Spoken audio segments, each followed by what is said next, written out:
ये है part 2 Cody Rhodes के स्केच का। और ये पार्ट में हम मेनली फोकस करने वाले हैं हेयर्स पे और आगे वाले भी चीज़ें हैं, बैकग्राउंड्स और ये सब चीज़ों पे।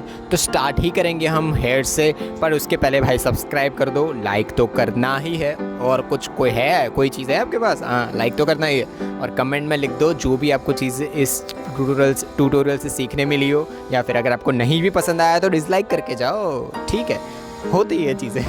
तो स्टार्ट करेंगे हेयर्स बनाने में। तो पिछले पार्ट में जैसे कि हमने डिस्कस किया था कि हेयर्स बनाते टाइम जैसे वाइट कलर के हेयर्स बनाते हैं, तो वाइट कलर के हेयर्स भाई बैकग्राउंड को पहले तो आप इग्नोर कर दो। वो 10 साल वाला घर अभी पता नहीं कितना बनेगा, पूरी रात, अभी मैं रात को रिकॉर्डिंग कर रहा हूँ, अभी भी वो बजाया जा रहा है। और दिन में वो एक बंदा है वो जो पागल वाला गाने बजा रहा है, जो आ रहा है गाना बजाया जा रहा है, गुजराती इंग्लिश कुछ भी बजाया जा रहा है। और वो बंदा पूरी सोसाइटी में एम्पलीफायर से बजाता है। आप समझ रहे हो, वो डीजे में बनता है ना एम्पलीफायर, उससे गाने पूरे दिन बजाता है, रात को बजाता है। हाँ फ्रस्ट्रेटेड। चलो स्टार्ट करते हैं।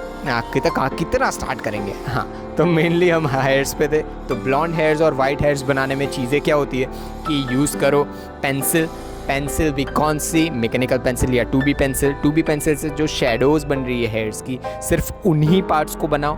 उसके बाद यूज़ करो आपका मेकअप ब्रश से जो हेयर्स की डायरेक्शन जा रही है वहाँ पे बनाओ। जितना हो सके उतना एक बॉक्सेस पे फोकस करो। जैसे एक बॉक्स के अंदर जितना आपको डिटेल्स दिख रही है, जैसे एक बॉक्स के अंदर सिर्फ 2 ही हेयर दिख रहे हैं, तो सिर्फ वो 2 ही हेयर बनाओ। क्योंकि चीज़ क्या होगी कि अगर आप आपकी तरफ से थोड़े हेयर्स और ज़्यादा बनाना शुरू कर दोगे तो चीज़ें क्या हो जाएगी, वो ब्राउन हेयर्स दिखना शुरू हो जाएंगे। और ब्राउन या फिर गोल्डन और ये सब हेयर्स बनाना थोड़ा बहुत इजी होता है, क्योंकि ब्राउन अगर हेयर्स बनाने हैं तो आप 4B या 3B पेंसिल यूज़ कर दो, थोड़े बहुत ब्लैक हेयर बनाने हैं तो charcoal pencil. But blonde hairs का क्या है, वो वाइट ही दिखते हैं, उसके अंदर शेडोज़ बहुत कम बनती है। और ये तो फ़ोटोशूट वाला फ़ोटो है। तो चीज़ें क्या होती है, जब फ़ोटोशूट होता है ना, तो उसमें आर्टिफिशियल लाइट्स यूज़ होती है। और आर्टिफिशियल लाइट्स की चीज़ ये है कि वो आपको एकदम फ्लैट लुक दे देता है आपके फेस के ऊपर। तो इसी वजह से लाइटिंग्स पे भी फोकस करना ज़्यादा इंपॉर्टेंट है। तो हेयर्स तो आप ऐसे बना दोगे। उसके बाद हमारा फोकस होगा ईयर्स बनाने में। ईयर्स बनाने में मेनली चीज़ क्या है कि सेंटर वाला ईयर और अपर पार्ट वाला, मतलब ऊपर वाले पार्ट वाला ईयर, वो दोनों पार्ट्स ही डार्कर है। तो बहुत लोग ये गलती कर बैठते हैं कि वो डायरेक्ट है ना 8B पेंसिल या फिर 6B पेंसिल्स है ना, जो डार्कर पार्ट है उसको पहले बना देंगे, उसके बाद जो दूसरी चीज़ है एक लेयर बनाना शुरू करेंगे। बट मैं रिकमेंड करूँगा H पेंसिल से पहले आउटलाइंस बना दो। H पेंसिल से पहले आउटलाइन बना दी आपने, उसके बाद शेड कर दो।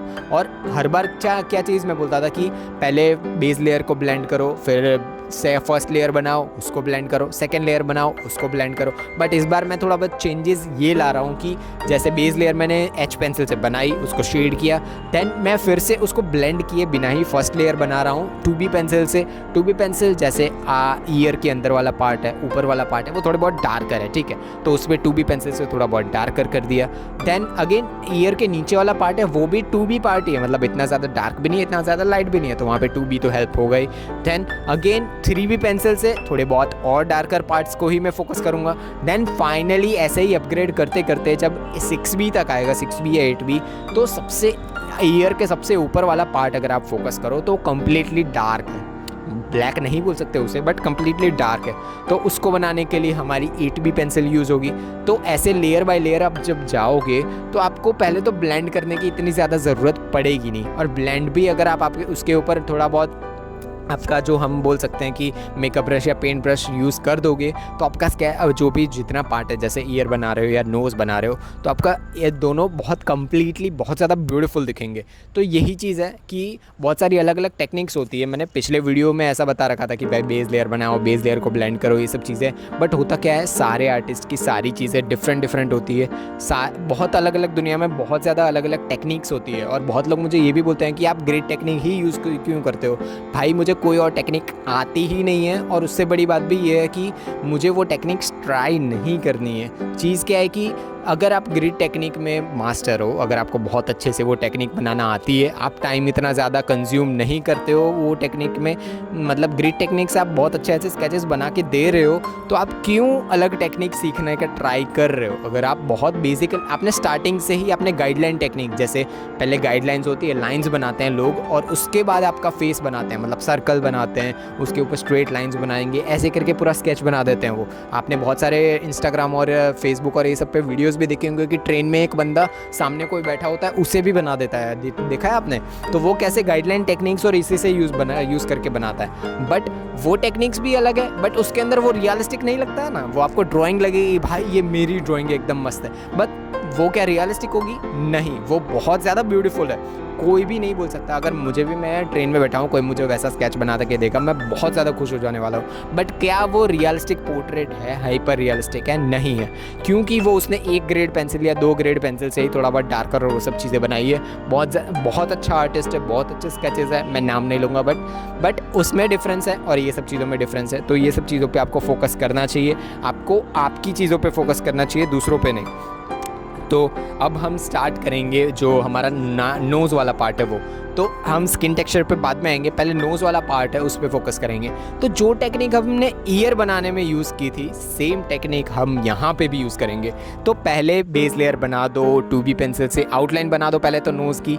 अभी हम बैकग्राउंड नहीं बना रहे हैं, जो ग्रे कलर का था वो अभी नहीं बना रहे हैं। पहले ये बना दो, क्या बोलते हैं हम, base layers. Then base layer बना दी, उसके बाद आप यूज़ करो 3B पेंसिल। 3B पेंसिल नाक के अंदर वाला पार्ट होता है, वहाँ पे कम्प्लीटली डार्क होता है, तो 3B पेंसिल थोड़ा बहुत वहाँ पे यूज़ होगी। नोज़ के साइड वाला पार्ट है, वहाँ पर भी 3B पेंसिल यूज़ होगी। देन फाइनली 6B और 8B पेंसिल, सबसे ज़्यादा जो डार्कर पार्ट्स है नोज़ के अंदर वाला, वहाँ पे। तो सेम टेक्निक जो ईयर के लिए यूज़ होगी थी वो यहाँ पर भी होगी, ठीक है। तो इसमें डिफरेंस ऐसा है कि नोज़ के ऊपर लाइट डायरेक्टली पड़ रही है, जो नोज़ के स्ट्रेट वाला पार्ट होता है जहाँ पे हड्डी होती है, वहाँ पे लाइट डायरेक्टली पड़ रही है। तो उसको हाईलाइट करने के लिए मैं यूज़ कर रहा हूँ मोनो इरेज़र। मोनो इरेज़र से मेन इम्पॉर्टेंट चीज़ मोनो इरेज़र की यही है कि वो आपको छोटी से छोटी हाईलाइट भी बनाने में हेल्प करता है, बट उतनी छोटी भी नहीं। उसके लिए हम पेन ले चुके हैं, हमने पिछले वीडियोस में भी देखा था कि पेन मैंने इसीलिए बाय की, बट वो सब चीज़ें ज्वेलरी और ये सब चीज़ें होती है, इसमें हेल्प करती है हमें। तो वो चाहने तो वो हमारा टॉपिक नहीं है अभी, बट मोनो इरेज़र से वो हाईलाइट्स हमने स्ट्रेट बना दी नोज़ के ऊपर। तो आप देख सकते हो नोज़ थोड़ा बहुत रियलिस्टिक लग रही है। देन हम आएंगे स्किन टेक्सचर पे, और स्किन टेक्सचर से पहले भी स्किन टोन जो कोडी रोड्स का है वो बहुत ज़्यादा वाइट है, तो ऑफकोर्स हम 2B पेंसिल या 3B पेंसिल से ज़्यादा आगे जा ही नहीं सकते हैं। चीज़ें क्या होती है कि बहुत लोगों को मैंने देखा है कि बहुत ज़्यादा डार्क टोन कर देते हैं, वो रियलिस्टिक लगता है, बहुत ज़्यादा हाइपर रियलिस्टिक स्केचेस वो बनाते हैं, बट यार रियल में उनका जो फेस है, जो भी अब वो बना रहे हैं, वो वाइटर है, तो उसको आप डार्क क्यों कर रहे हो? मुझे ये चीज़ समझ नहीं आती है। शायद वही आर्टिस्ट हमसे समझा पाएंगे, तो पता नहीं, देखेंगे। तो पार्ट 3 में हम फाइनली निया टैटूज़ और ये सब वाले पार्ट देखने वाले हैं कोडी रोड्स के। तो मिलेंगे, कल ही मिलेंगे, कल ही आएगा ट्यूटोरियल, ठीक है। तो बाय बाय। तो आज के ट्यूटोरियल के लिए बस इतना ही। अगर आपने इस ट्यूटोरियल से कुछ ना कुछ सीखा है तो सब्सक्राइब कर दो और लाइक कर दो। अगर आपको कोई भी क्वेश्चन और क्वेरीज हो इस ट्यूटोरियल के रिगार्डिंग तो कमेंट में लिख दो। तब तक के लिए ध्यान रखो खुद का और जिनसे प्यार करते हो उनका भी। आपका चित्रकारिक दिन हो। टट्टूज़।